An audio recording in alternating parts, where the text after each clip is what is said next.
Lahat ng tire cover na nakikita sa mga biyaheng Cavite, parting Batangas, lahat yon sa Binyan type galing. Kadalasan sa mga ganun. So yun ang mga ganitong moldura.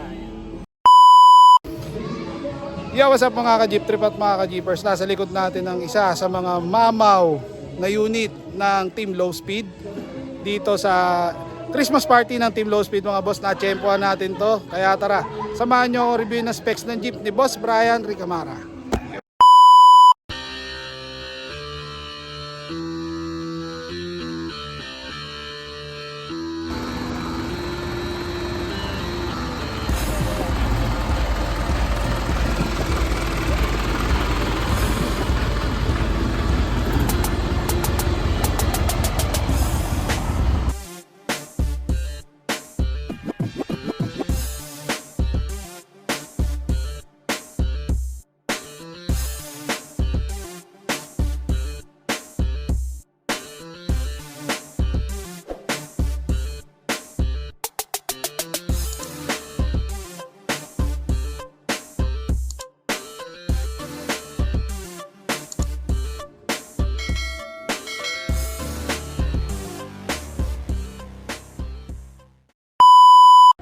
Okay, ayan, syempre magandang araw sa inyo lahat. Kasama natin si Boss Brian.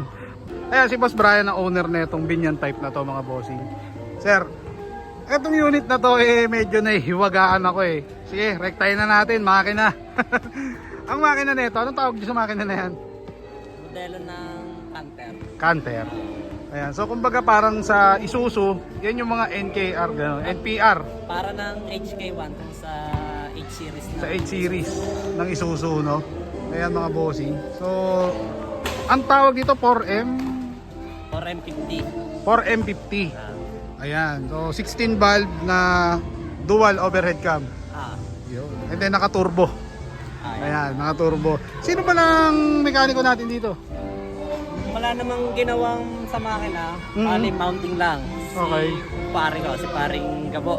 Ayun. Anahaw. Gabino, Anahaw. Siya kung kumana ng mounting yan. Buti na pagkasa nyo. Credits kay paring Gabo.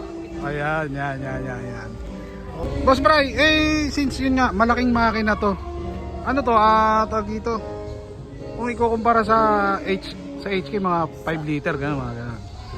Bali 5.2. 5.2 liter. No, ayan. So, buti hindi nahirapan si Boss Gabino since ito is Binyan type, di ba? Medyo nahirapan din ng konti dahil nag-adjust dito sa firewall. Sa ano niya? Cowl. Dito lang. Oo, ayan. Pero yung pinakamukha niya, ito, tong fender, nag-adjust din. Walang binago dyan. Bali, So, yun pa rin. salpak lang ang makina dyan sa loob ng chassis. Salpak lang yung makina, ano. Ayan, Kala nga hindi kakasya. parang nga hindi kasi ang laki. Pag nasa babayan para hindi papasok sa loob. Ang transmission sa crankcase, di naman sayad. Hindi naman. Hindi naman. Ayan. So, dito tayo. Ano to, sir? Parang may nakita ko to. Compressor ba to? Compressor ng aircon. Aircon. So, sinama na rin yan. May balak kayong pa-aircon? Hindi. Hindi kasi malalagay yung belt kapag wala tong compressor ng aircon. Kasi serpentine belt siya, hindi yung V-belt na Hindi yung typical na belt na ginagamit parang talaga. kotse. Parang kotse siya. Van. So, kailangan talaga siyang isama. Ayan. Okay. And then, sa radiator, ito na rin yun. Kung baka nung nabili natin to, sir, isang buo? Isang buo siya. Kasama radiator. Hindi. Ito, galing pa sa jeep mo. Ayan. Intercooler lang ang napadagdag dito. Ito. So, ito ang intercooler niya mga boss. Ayan. And then, sa turbo, si Boss Gabino na rin, nagkasa. Hindi, bolt, naman yan? Orig yan. Orig, stock niya. Stock yan, basta wala pa nagagalaw dyan. Ayos pala. Akala ko converted. Yung pala, stock yung turbo niya. And then yung transmission natin dito, bossing. Sixta. Kaso low speed pa. Yun ang ano niya, yun ang pinaka-stock niya na transmission, 6-ta. Ano to, napapalitan din ba ng high and low? Kaya din ba? Kaya, kaso yung medyo conversion, madugo, pera din kailangan. Ganoon. Ayan. And then, low speed. Sabi mo kanina. Low speed pa para sa kanya. Sa kanya. Anong differential na nakakabit sa atin dito? 1143. So, low speed pa yon? Low speed pa. So, anong balak natin ilagay dyan kung sakali na i-match? Wala na kasing makitang 1141 Medyo mahirap ding makakuha ng 1141 na small carrier. So small carrier siya. Kaya Kaya banda-banda dyan, baka palit ng transmission para Hindi, palit ng ano, ng big carrier. Ubra kaya? hindi rin eh. Na-try na rin, Oo. na-try. Hindi talaga ubra. Nakapag-eksperimento na rin kami ng ganun, hindi rin mas Hindi rin- malaking pagbabago kapag transmission ang napalitan. Napalit Ayan. So, anong balak natin sa transmission? Papalitan ng high and low, Ay, ganun. hindi, 6 lang. 6 Masyad, parang naliliitan ako sa high and low para sa makina malalakas. So, So- na 6 kaso ayun niya, low speed. low speed. Ayan. So, kailangan high speed ang ipalit. Oo, kasi Ayan. kayang-kaya naman ng makina. Kayang-kaya talaga kasi parang tingnan mo yung kaha niya parang pamaypay parang papaypay lang to no. So dumako naman tayo dito sa kasan ng inyong harapan. Ayan, na-lowered natin ng ganyan sir. Anong diskarte paano natin na ibaba ng ganyan? Bali, kasi sa mga binyan type talagang lower lang kasi. Oo, Mga totoo, ganito totoo. nangyari. Shout out sa mga taga Santa Rosa, Binyang, Kabuyaw, Kalamba. Oo, yan ang mga ganyan ng mga jeep nila Mga yaring Oka kung tawagin. Oka. Oo. Ayan. Yung Celeste, iba pa yun? Iba yan, mga lumang modelo ng binyan type. Ito yung mga modelong gawa. Okay, so ito na yung mga modelong gawa. Okay. So, yung mga maiksi, yun yung mga Celeste. Yun yung Yung mga Shaman, ganon. mga late 80s, 80s. 70s ka na. Wala na, sa ngayon wala nang gumagawa ata Wala nito. na kasi sarado na yung talyer eh. Sarado na. No? Bali mga remodel na lang ang nangyayari. Yung mga latero, saan napunta? Wala na rin. Iwahiwalay na rin. Ayan, sir, magkano natin ito nabili noon? Way back nung pandemic ko nabili. Pandemic pa. Ayan. So, ayan, baka syempre may mga magtatanong paano daw sa rehistro. Yung makina, naka-change engine, naka-indicate naman. Mag-change motor. Kailangan mag-change motor. Automatic yan, may magtatanong paano nagawa yon jeep, ganito, ganyan, di ba? Syempre, ayan. So ito is naka street legal naman to mga bossing. Ayan, iniintay lang yung papel. Okay, so dito tayo dumako sa kanila interior mga boss. Bossing, ito ang ating interior. Wow, stainless. Sir, ito na yan, ano nakuha mo? Lahat ng mga yaring Oka sa Santa Rosa, puro mga naka-headboard ng ganun. Naka-head- Signature nila to. Signature, grabe Grabe din yung detalye pag nakita nyo. Yung mga tupi niya, no? Yung mga tupi niya, sir, kakaiba, no? Actually, talagang specialty ng mga binyan type yung mga smooth na kurbada. Ayan, galing, ayan, makikita nyo yung buhay na buhay yung kanyang mga kurbada. Ayan, dyan sa dashboard. Sir, eto na yun, nakuha mo. Yan na yan. Ayan. So, yung sa gauge niya. And then, pinalitan mo lang ng Momo na orig. Ay, hindi. Ano lang yan. Copy. Copy lang yan. Pero para siyang orig, no? Hindi Ayan, kaya ng yan. budget pa. Okay, and then naka-NKR na Ayan, ito. Rig na shifter. surplus, di ba yan? Ito, si pang 6 kasi alam ko, dalawang klase yan May... Bali, kinta lang to. Kasi nakagamit ako ng 6-ta dun sa HA1 ko. Masyadong mahaba yung kable. Ganon. Kaya itong kinta lang ginamit namin para maikli lang. Paano yung pagka sa 6, wala namang problema? Pag Wala. ginamit ng Bali, 6. yung 6-ta niya dito. Pababa. Dulo sagad, kanan, pababa. Ayun. So ilang seater pala tong unit natin na to? Bali, ang sukat niya 9.5. 9.5. Oo. So maluwag sa 10. Nakatras lang kasi itong itong upuan. Upuan. Kaya...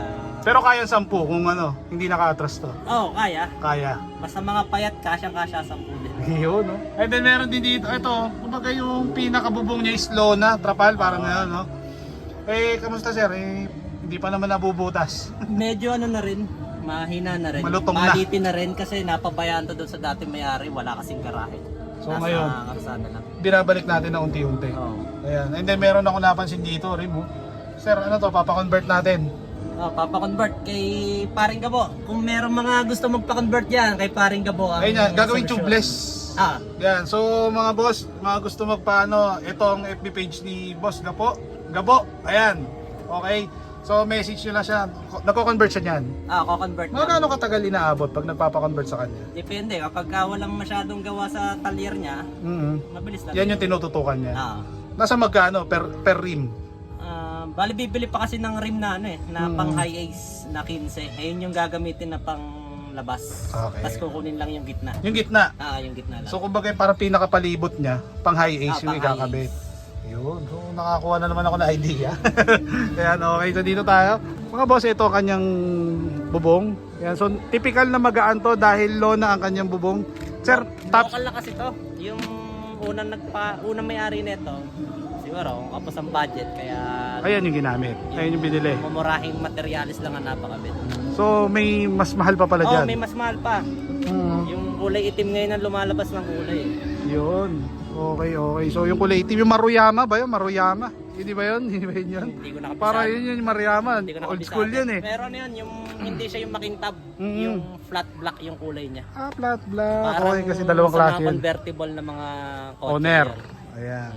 Okay, so next natin itong mugs natin na to, sir. Sir, ito is Limbus. Limbus ba? Hindi limbo. O yan yung stock na kasama niya. Oh, ito yung mismong stock na kasama ng jeep na yan. Pagka ginawa, ito yung lumalabas na kasama kasi na rin. kadalasan sa mga yaring oka, mga naka-mags na talaga.